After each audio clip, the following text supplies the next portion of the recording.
مسجدوں میں بمباری ہو رہی ہے، ایک دوسرے کو مار رہا اور قتل کر رہا ہے۔ آپ کے اپنے پڑوسی ملک کے اندر مسجدیں تک محفوظ نہیں ہیں اور وہاں آتم گھاتی حملے ہو رہے ہیں۔ یہ کون سا اسلام ہے اور کون سی اسلام کی تعلیم ہے؟ میرے بھائیوں، آپ دنیا کے کسی چپے پہ جا کر دیکھ لو اور بتاؤ، اتہاس، ہسٹری اور آج کی موجودہ حالات کو جائزہ لے کر مجھے بتاؤ کہ مسلمان کہاں چین و سکون کے ساتھ ہے؟ اور کسی ایک جگہ پر بھی آپ دیکھ لیجئے کہ مسلمان جہاں رہتا ہے اس مسلمان کو کہیں امن، کہیں شانتی، کہیں سکون اس کو نظر آ رہا ہے؟ مجھے بتائیے، ایران کے حالات دیکھیے، مسلمان کہیں سکون کے ساتھ ہے؟ سیریا کے حالات دیکھیے، مسلمان کہیں سکون کے ساتھ ہے؟ لبنان کے حالات دیکھیے، کہیں مسلمان سکون کے ساتھ ہے؟ عراق کے حالات دیکھیے، مسلمان کہیں سکون کے ساتھ ہے؟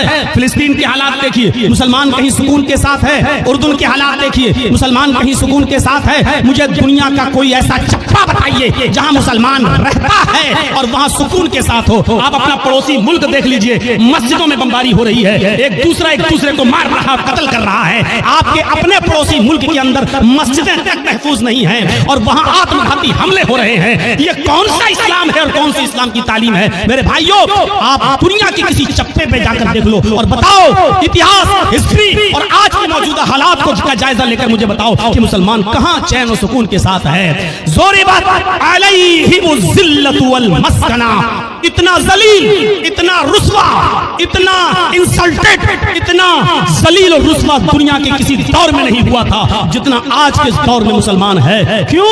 اس کی وجہ یہ ہے کہ آج اس کے اندر سے ایمان نکل چکا ہے۔ وَلَا تَهِنُوا وَلَا تَحْزَنُوا وَأَنْتُمُ الْأَعْلَوْنَ إِن كُنتُم مُؤْمِنِينَ۔ اللہ نے تو حکومت و سلطنت دینے کا وعدہ، عزت و سرداری دینے کا وعدہ اس شرط پہ کیا تھا کہ اگر تمہارے اندر ایمان ہوگا تو ہم تمہیں عزت دیں گے، ہم تمہیں بلندی دیں گے، ہم تمہیں باعزت بنائیں گے۔ میرے پیارے ساتھیوں، آج ہم جتنا ذلیل ہیں اس کی وجہ یہ ہے کہ آج ہمارے اندر اتنا ہی ایمان کمزور ہے، آج اتنا ہی ایمان کمزور ہے آج ہمارے اندر۔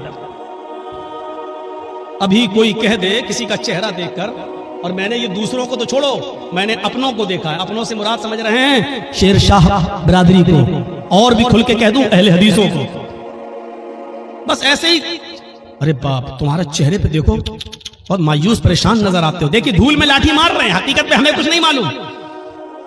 مجھے لگتا ہے کہ ضرور تمہارا کوئی رشتہ دار تمہارے ساتھ گڑبڑ کر رہا ہے، جادو ٹونا کا اثر لگ رہا ہے تمہارے اوپر، اس کے بعد وہ بس آپ کے پیچھے ہاتھ دھو کر نہیں نہا دھو کر پڑ جائے گا۔ مولانا صاحب آپ کو کیسے معلوم؟ بالکل صحیح بات ہے مولانا صاحب، جتنا پیسہ آتا ہے بچتا ہی نہیں ہے، ہم کماتے بہت ہیں، ایک دن میں 10,000 روپے کماتے ہیں، لیکن گھر آتے آتے ہمارا کبھی بیٹا بیمار، کبھی بیوی بیمار، کبھی یہ بیمار، کبھی وہ بیمار، ایک دم چلا جاتا ہے۔ مولانا برکت نہیں ہو رہی ہے، آپ نے صحیح پہچانا ہے۔ اب مولانا صاحب کو موقع مل گیا بکرا حلال کرنے کا، اب صحیح ہے، یہ آدمی بس میرے جال میں پھنس گیا۔ ایک آدمی تو باقاعدہ ایسا ملا، کہنے لگا کہ بہت اچھی بات آپ نے کہی ہے، اس کا علاج تو ہو جائے گا لیکن خرچہ بہت پڑے گا۔ اس بیچارے مجبور آدمی نے کہا کہ کتنا خرچہ لگے گا مولانا صاحب؟ کہ بہت زیادہ نہیں، بس دنیا میں 1,24,000 نبی آئے، ہر نبی کے نام پر 1 روپیہ دے دو، تمہاری مصیبت حل ہو جائے گی۔ اب سوچو کہ ہر نبی کے نام پر 1 روپیہ دے گا تو 1,24,000، یعنی مولوی صاحب کی ڈیمانڈ یہ ہے کہ 1,24,000 روپیہ ہم کو دے دو، تمہاری مصیبت دور ہو جائے گی۔ اور اس کو کم آنکنے کا انداز دیکھو، ہر نبی کے نام پر 1 روپیہ، ارے ایک نبی کے نام پر 1 ہی روپیہ تو مانگ رہے ہیں۔ اس سے پوچھو کہ ایمان تو تیرا محمد رسول اللہ پر ہے، اقرار ہے کہ اللہ نے اور بھی نبی بھیجے ہیں، ایمان تو محمد رسول اللہ پر ہے، اور اس بات پر بھی ایمان ہے کہ اگر وہ سارے کے سارے نبی کے دور میں، کسی بھی پیغمبر کے دور میں اگر محمد رسول اللہ آ جاتے تو اس نبی کو بھی محمد پر ایمان لانا پڑتا، اس رسول کو بھی محمد رسول اللہ پر ایمان لانا پڑتا۔ جب اس رسول کی رسالت محمد رسول اللہ کے آ جانے کے بعد کالعدم ہے، منسوخ ہے، تو پھر اس کے نام پر تو پیسہ کیسے مانگ سکتا ہے؟ اس کے نام پر تو روپیہ کیسے مانگ سکتا ہے؟ اس کے نام پر تو پیسہ کی ڈیمانڈ کیسے کر سکتا ہے؟ یہ کوئی سوال اگر کر دے گا تو کہہ دیں گے وہابی ہو تم، تم یہاں سے، یہ اتنی عقل تو وہابیوں کے پاس ہوتی، تمہارے پاس کہاں سے آ گئی؟ میرے ساتھیوں، اللہ نے کہا یا ایھا الذین آمنوا ولنبلونکم بشیء من الخوف، ہم خوف ڈال کر بھی تمہیں آزمائیں گے۔ یہ خوف نہیں تو اور کیا ہے؟ آج کے حالات پر ذرا نظر ڈالیے، خوف ڈال کر بھی ہم تمہیں آزمائیں گے، والجوع، ایسے حالات پیدا کر دیں گے کہ تم بھوکے رہنے پر مجبور ہو جاؤ گے، کاروبار فیل، صبح کھا لیا تو شام کو بھوکے، شام کو کھا لیا تو صبح بھوکے، भूख से तुम तड़पने लगोगे, हम तुम्हें भूखा रख कर भी आजमाएंगे। वनक़्सिम मिनल अम्वाल, तुम्हारे मालों में नुकसान करके भी हम तुम्हें आजमाएंगे। वल अनफुस, तुम्हारी जानें लेकर भी हम तुम्हें आजमाएंगे। देखिए कैसी कैटेगरी बयान की अल्लाह ने, खौफ डालकर भी आजमाएंगे, भूखा मार कर भूखा रख कर भी आजमाएंगे, तुम्हारे मालों में नुकसान पहुंचाकर भी तुम्हें आजमाएंगे, तुम्हारी जानें लेकर भी आजमाएंगे। वस्समरात, तुम्हारे फल फ्रूट, खेतियां बाड़ियां, खेत और सब्जियां बर्बाद करके भी हम तुम्हें आजमाएंगे। यानी तुम्हारे खेतों में नुकसान करके जिसकी तुम पैदावार करते हो, मकई, चावल, धान, भुट्टा, जिन चीजों को तुम जमीन में उगाते हो, जमीन से पैदा करते हो, फल फ्रूट सब्जी की शक्ल में, अनाज की शक्ल में, हम इसको भी बर्बाद करके हम तुम्हें आजमाएंगे।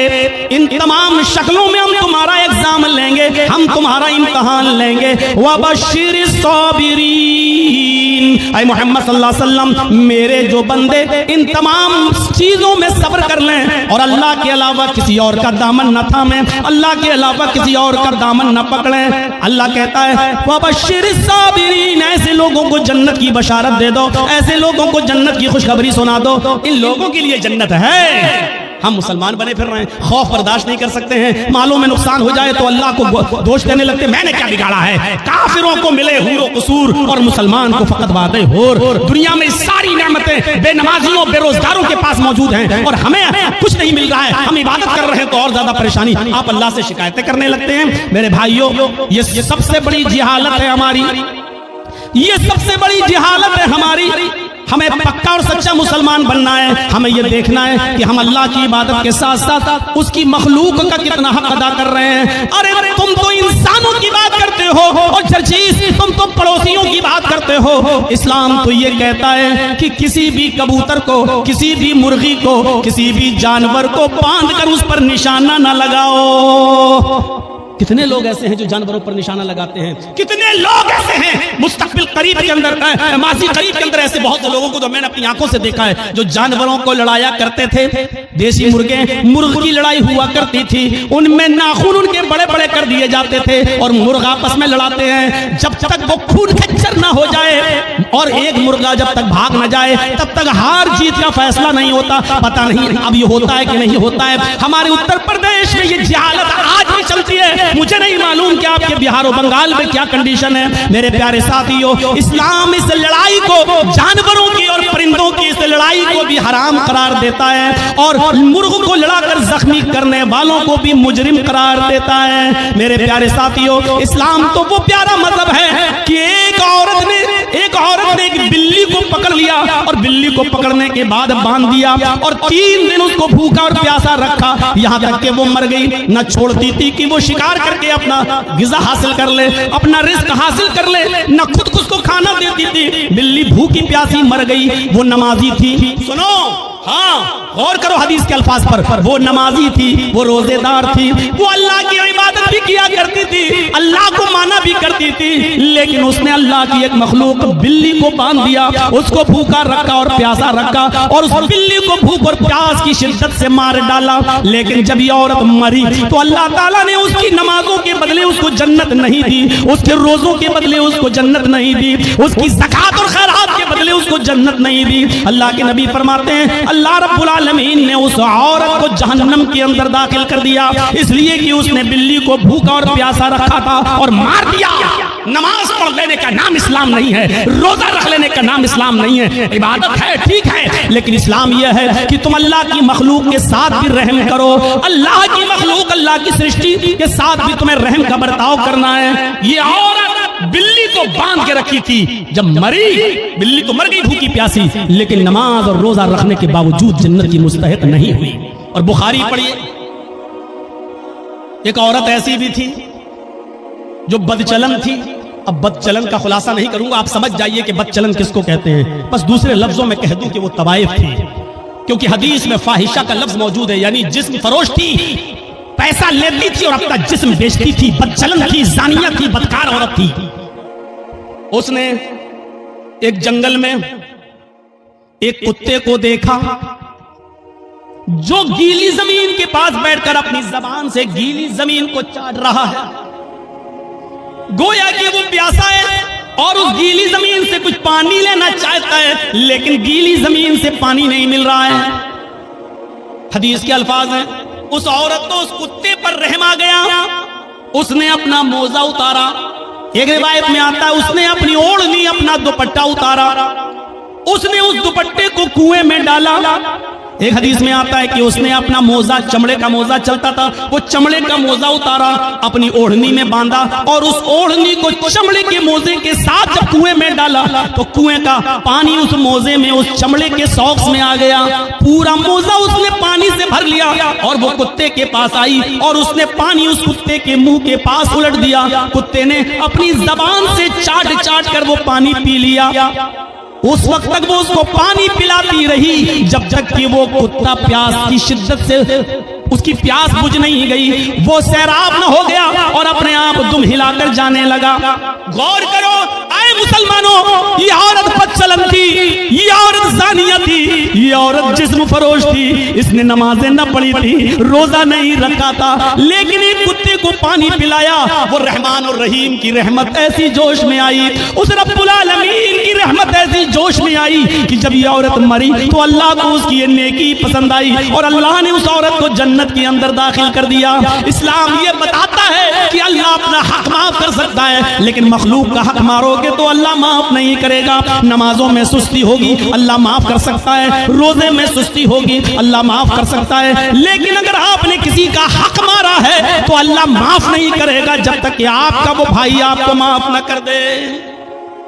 کتنے لوگ بیٹھے یہاں پر، کتنے یتیموں کا حق مارے بیٹھے ہوں گے، کتنا اپنے بھائیوں کا حق مارے بیٹھے ہوں گے، اور ان سب کے حق نہیں بھی مارے ہوں گے تو اپنی بیٹیوں کو اور اپنی بہنوں کا حق تو مارے ہی ہوں گے۔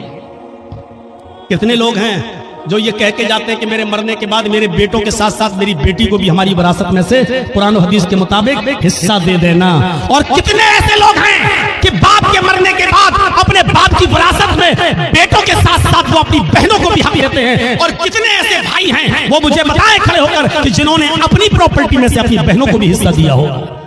حاجی صاحب ہیں، نماز پڑھنے جا رہے ہیں، لمبی داڑھی ہے، تہجد کی نماز پڑھ رہے ہیں، مر گئے لیکن اپنی پراپرٹی میں سے اپنی بہن کو حق دے کر نہیں گئے۔ ارے باپ کی پراپرٹی میں سے بھی حق ہے اور بھائی کی پراپرٹی میں سے بھی بہن کا حق ہے۔ بہن کو اللہ تعالیٰ نے لڑکی کو ہر طریقے سے حق دیا ہے، باپ بھی اپنی بیٹی کو دے گا، بھائی اپنی بہن کو دے گا، شوہر بھی اپنی بیوی کو دے گا، اور بیٹا ہے تو وہ بھی اپنی ماں کو، بیٹے کی پراپرٹی میں سے ماں کو بھی حق ملے گا۔ ایک عورت چاروں طرف سے حقدار ہے، سمجھ رہے؟ جیسے میری ایک بہن ہے، وہ میرے باپ کی وراثت سے بھی حصہ پائے گی، اور جرجیز کو جو حصہ ملا ہے یا جو ہم نے کمایا ہے اور خریدا ہے، پراپرٹی بنائی ہے، جرجیز کی پراپرٹی میں سے بھی وہ حقدار ہوگی، اور وہ جس شوہر کے ساتھ رہتی ہے اس شوہر کی پراپرٹی میں سے بھی اس کو ملے گا، اور اس کا جو بیٹا ہے، بیٹا اگر زمیندار ہے اور جائیداد کا مالک ہے یا کسی حصے کا حقدار ہے تو اس میں سے بھی اس کی ماں یعنی میری بہن ہے اس میں سے بھی حصہ پائے گی۔ غور کرو، اسلام نے عورت کو اتنی بلندیوں سے نوازا ہے۔ یہ میڈیا کے لوگ جو اچھالتے ہیں اور بھاگتے پھرتے ہیں اور کہتے ہیں کہ اسلام نے ظلم کیا ہے، ظلم کیا ہے، ظلم، یہ ظلم نہیں ہے۔ مجھے بتاؤ کہ باپ کی بھی وراثت میں سے، بیٹے کی بھی وراثت میں سے، بھائی کی بھی وراثت میں سے اور شوہر کی بھی وراثت میں سے ایسا کون سا مذہب ہے اور ایسا کون سا سمپردائے ہے جو اپنے بہن، بیٹی، بیوی کو حق دیتا ہو؟ میرے بھائیوں، یہ اسلام ہے جس نے عورت کو اتنی عزتوں سے نوازا ہے۔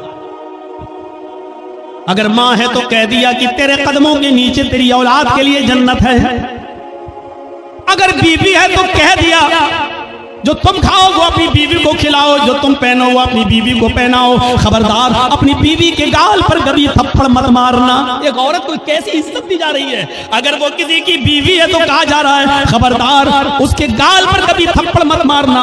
گال پر تھپڑ مارنے کا مطلب یہ نہیں ہے کہ گال پر نہ مارو، پیٹ پہ خوب ٹھوکو۔ تو مولانا صاحب تو کہہ رہے ہیں گال پہ مت مارو، اس کا مطلب گال کے علاوہ جہاں چاہو وہاں مار سکتے ہو۔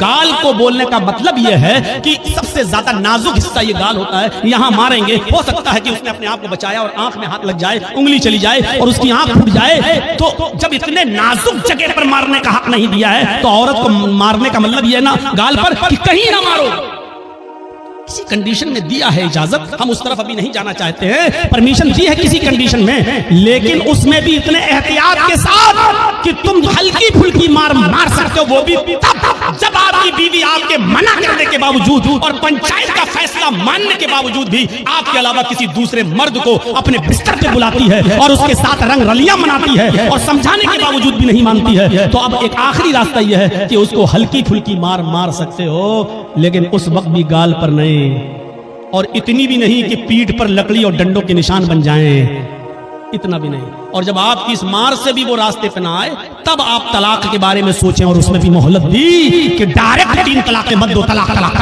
डायरेक्ट उसको बंदूक की 3 गोली उसके ऊपर मत धमक दो कि बेचारी की जान ही चली जाए। उस कंडीशन में भी बताया कि उसको 1 तलाक दो जब वो हालत तोहर में हो, बाकी की हालत में हो, और फिर सोचने और समझने का मौका दो, और फिर जब वो दूसरा महीना आए और फिर वो दूसरे महीने तक नहीं मानती है, फिर भी हरकतें कर रही है, और दूसरे महीने में जब वो हालत तोहर में हैज से पाक हो जाए, तब आप उसको दूसरी तलाक दे सकते हो।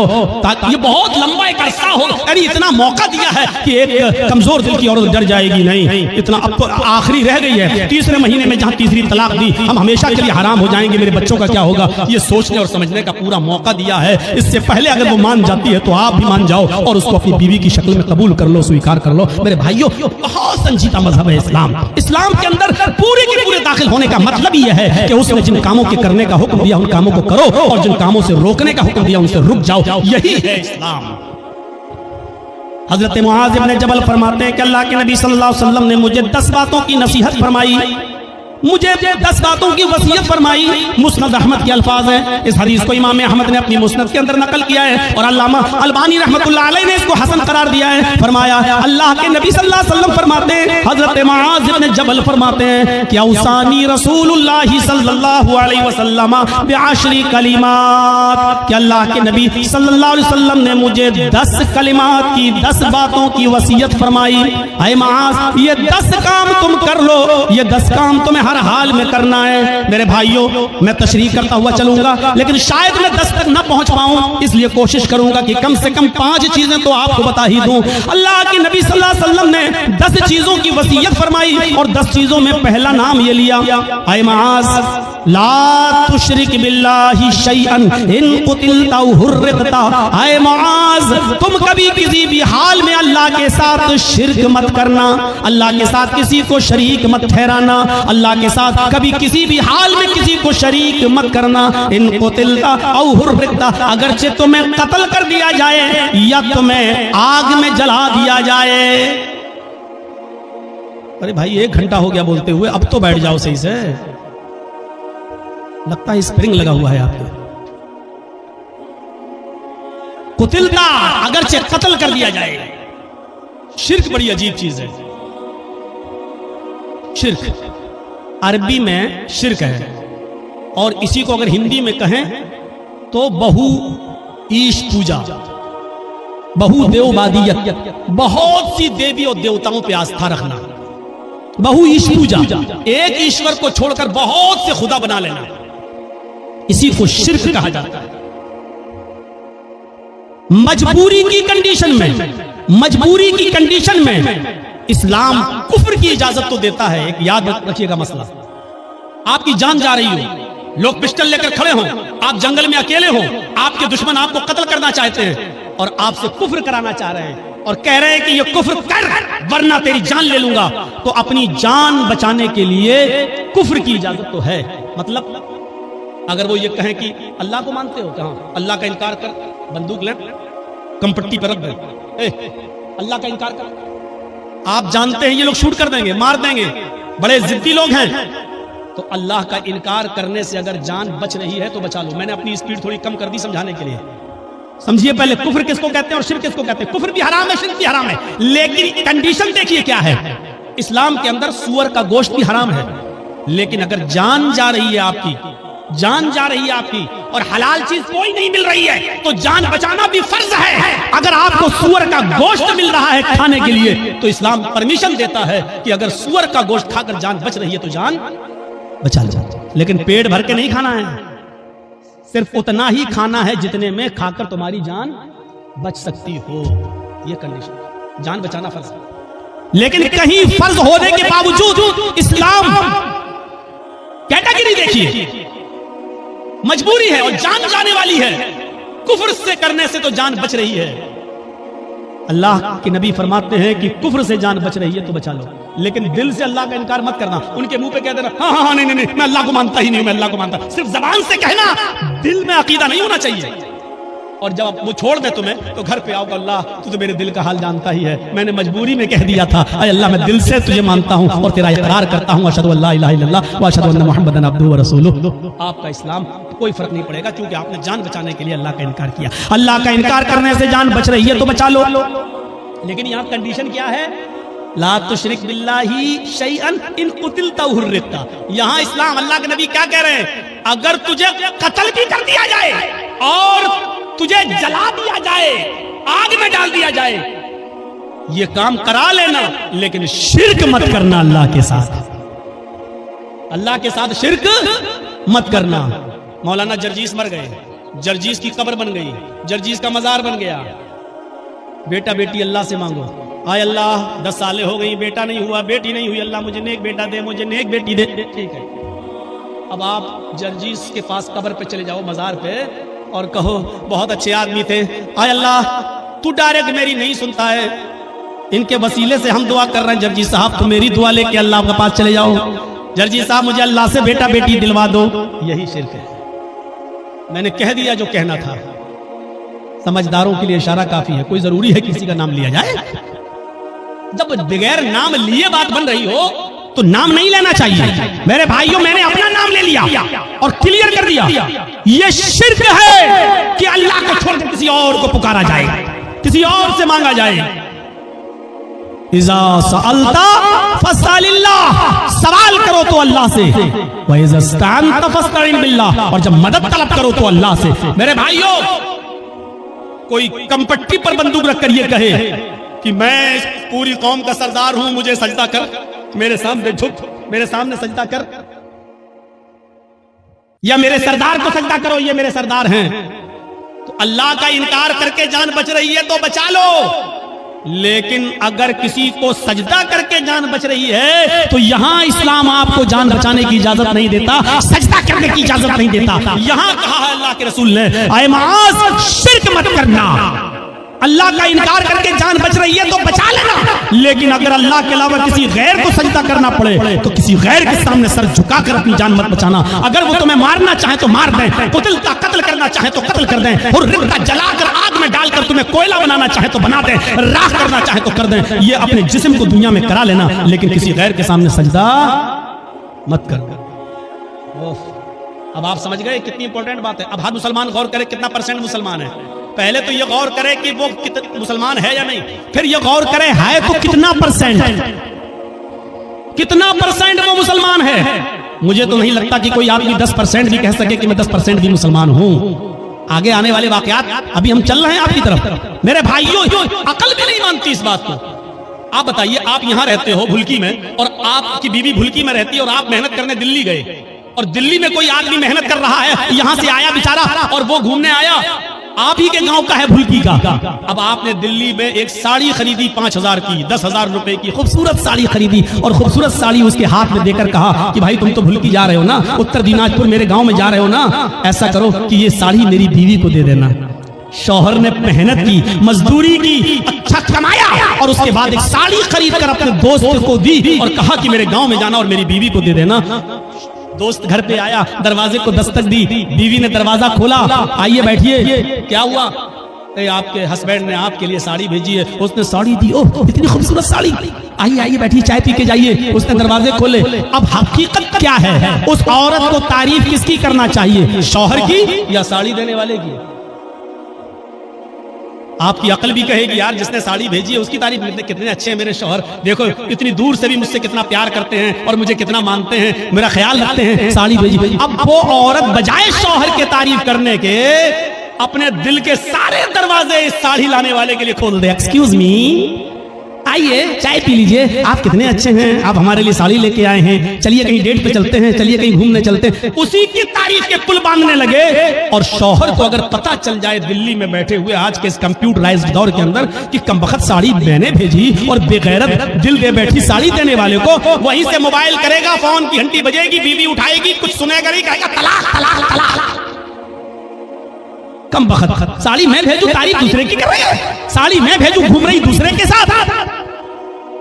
اللہ نے نبیوں کو بھیجا، رسولوں کو بھیجا، پیروں کو ولیوں کو بھیجا کہ جاؤ تم میرے دین کا پرچار کرو اور اسلام کی اور توحید کی دعوت کو بلند کرو، بجائے اس کے کہ ہم اللہ کی حمد و ثنا بیان کریں، اسی کو مشکل کشا مانیں، اسی کو حاجت روا سمجھیں۔ اب ہم اللہ کو چھوڑ کر کہیں کہ تمہارے در پہ آیا ہوں جھولا جھولی بھر کے جاؤں گا ورنہ مر کے جاؤں گا، تو میرے بھائیوں اس سے بڑی بے غیرتی کی بات کیا ہو سکتی ہے؟ جیسے ایک شوہر اپنی بیوی کی بے غیرتی برداشت نہیں کر سکتا، ایسے ہی اللہ بھی اس بے غیرتی کو برداشت نہیں کر سکتا کہ بندہ مجھے چھوڑ کر میرے ہی ہم ہی تمہارے جیسے بندوں سے مانگے۔